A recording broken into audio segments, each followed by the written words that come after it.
आज हम client server architectures की बात करते हैं। इसमें बेसिकली इस आर्किटेक्चर्स में क्या होता है कि एक सर्वर होता है और उस सर्वर से सारे क्लाइंट्स जुड़े हुए होते हैं। जैसे इसमें आपको डायग्राम में दिखाया गया है कि एक सर्वर है और उसके 5 क्लाइंट्स जुड़े हुए हैं। तो इन server architecture the central computer act as a hub.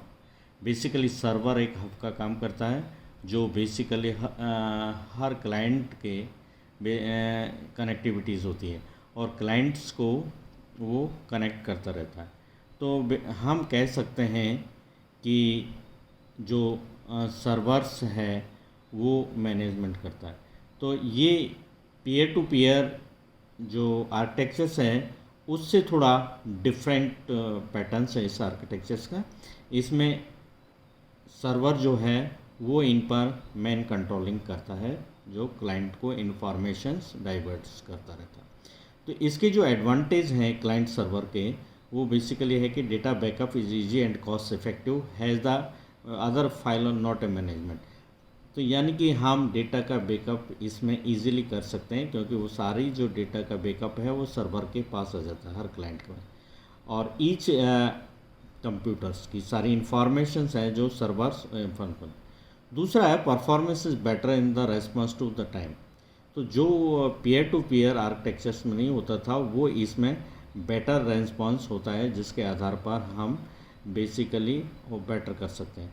और दूसरा है दैट इज़ अ स्केलेबिलिटी। जो है server is more powerful computer होता है और सिक्योरिटी इज़ बेटर।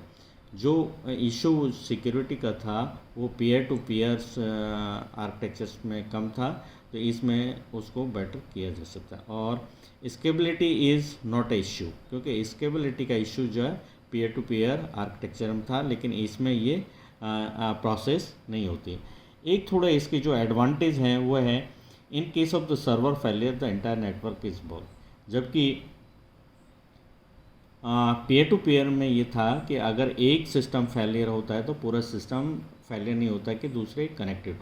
लेकिन इसमें अगर मान लीजिए सर्वर फेल हो गया तो सारे क्लाइंट फेल हो जाएंगे क्योंकि इसमें और सिस्टम नेटवर्क काम नहीं करेगा। दूसरा डिसएडवांटेज है server maintain the cost is high क्योंकि बेसिकली इस नेटवर्क में हम एक सर्वर रखते हैं और सर्वर की जो कॉस्ट है वो काफ़ी आती है। तो is the main components of the server architectures और कॉस्ट इज़ हाई। यानी कहने का मतलब है कि जो पीयर टू पीयर आर्किटेक्चर्स की जो कॉस्ट है वो बेसिकली उससे ज़्यादा इस क्लाइंट सर्वर के आर्किटेक्चर्स होती है क्योंकि हमको इसमें एक को सर्वर बनाया होता है और सर्वर की जो कॉस्ट है वो हाई होती है उसके हिसाब से ये।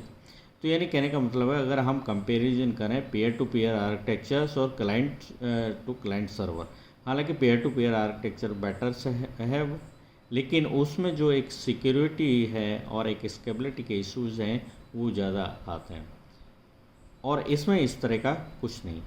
और एक इसमें जो सबसे बड़ा डिसएडवांटेज है कि अगर मान लीजिए सर्वर फेलियर हो गया तो पूरा सिस्टम फेल हो जाता है। तो इस कहने का मतलब है कि किसी वे में तो that is a peer to peer architecture better होता है, किसी वे में this client server architecture is better होता है। तो यानी कहने का मतलब है कि रेस्पॉन्स टाइम और उसकी स्केलेबिलिटी और सिक्योरिटी के बारे में अगर अपन डिस्कस करें तो client server architecture is a better than the peer to peer architectures.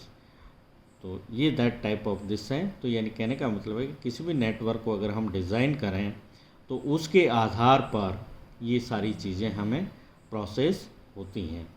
तो there are the two type of the architecture of the networking.